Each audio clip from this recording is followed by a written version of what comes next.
munsi hari ikintu ushobora gukora ugakoranya igitaramo mu ijuru bakanezerwa ku bwawe. Mbese hari ikintu wakora mu ijuru hakaba impundu, igitaramo kigakorwa ku bwawe.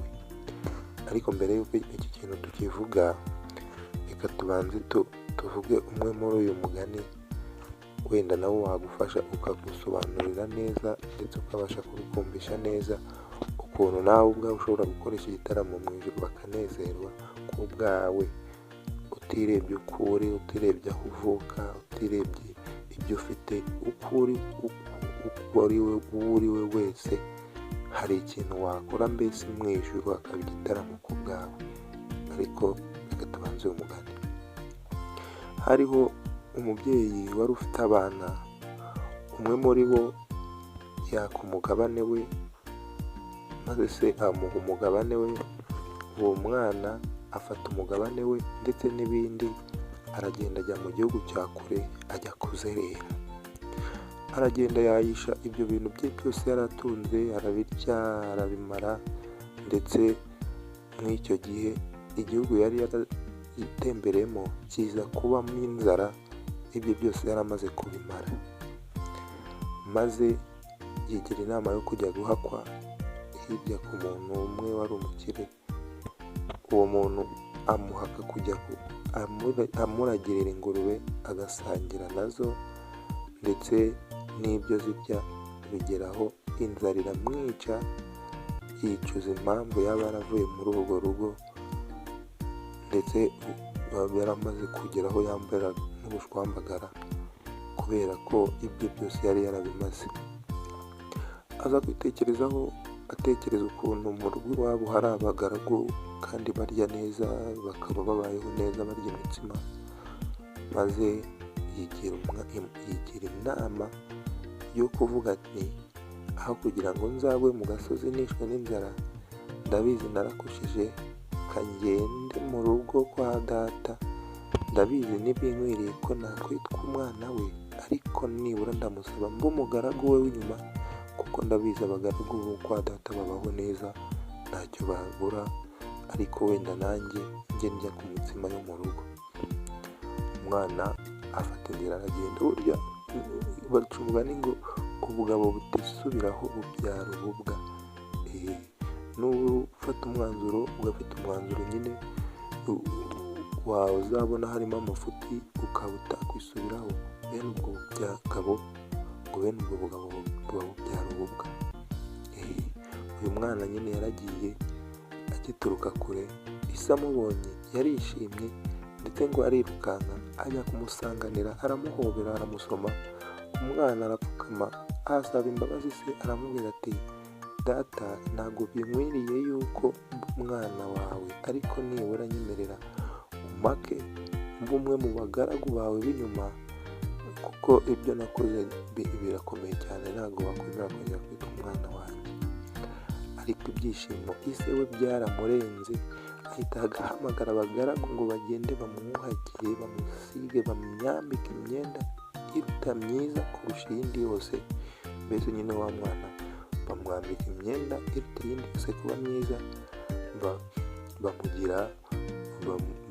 baramwambika, ndetse ngo ahita ategeka kubaga amapfizi meza. Arangije bashaka n'ibinyobwa, atumira inshuti, baranywa, barishima kubera uwo mwana wari ugarutse muri urwo rugo. Kubera umwanzuro afashe nyine wo kugaruka muri urwo rugo, ise ati, uwo mwana yari yarapfuye, nari nzi ko yapfuye, none kuba mubonye imbere nk'uko azutse, nimureke tumwe turye, twishime, tunezerwe. Uyu mwana yari yarangije ibintu byinshi mu rugo, ndetse kugera n'aho ise amuha umugabane we.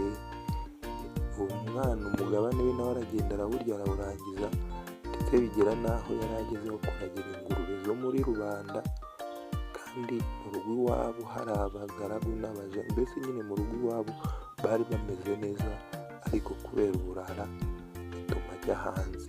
Ariko kugaruka inezeza se, arishima, akoresha ibirori n'ibitaramo, ndetse ngo baramwuhagira, baramusiga, arambara neza, bamwambika neza, babaga amapfizi ashishe, batumira inshuti n'abavandimwe, baraza barishima baranezerwa. Uyu mugani Yesu yawuvuze akurikije uko abantu mbese nyine bacumura bakanga kugaruka kwihana no kwicuza imbere y'Imana, bavuga ngo twarashayishije, twagiye kure cyane.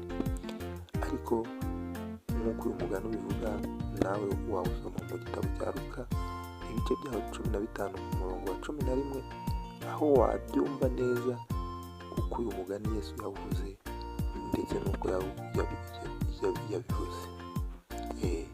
Uyu munsi nawe ushobora gufata umwanzuro, mu ijuru bakanezerwa, hakaba igitaramo ku bwawe. Uramutse uzindutse utekereza, cyangwa se uramutse utekereza ukavuga ati nagiye kure y'Imana, nakoze ibintu byinshi, naragomye, ariko Mana ndashaka yuko nibura unkuraho ibyo bintu byose, ukandinda ibi bicumuro byose. Mbese nyine ibintu wakoze ukumva birakubabaje, ukumva biguteye ipfunwe, ukumva nyine si byiza, ukumva ugeze kwicuza muri wowe, ugapfukama ugasaba Imana imbabazi, ukabibwira ati Mana ndaje, ndagarutse, ndabona ibyo nakoze nta cyiza kirimo, kandi ndi kumva nshaka kubivamo no kubireka. Mbese nyine ugafata umwanzuro mu mutima wawe nakuka, ndetse ugafata umwanzuro n'umutima wabyiyemeje.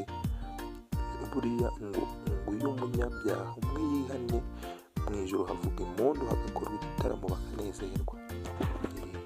Uyu mwanzuro nawe ufashe uyu munsi, mu ijuru hari igitaramo ku bwawe, bagafata amakaramu bakandika ku izina ryawe, mbese nyine bakabutera Imana umunezero, ndetse abamarayika bakaba igitaramo ku bwawe. Uyu munsi rero nawe wabitekerezaho, wabireba neza, ubundi ndabakunda cyane, mugubwe neza, amahoro y'Imana nabane namwe. Bye.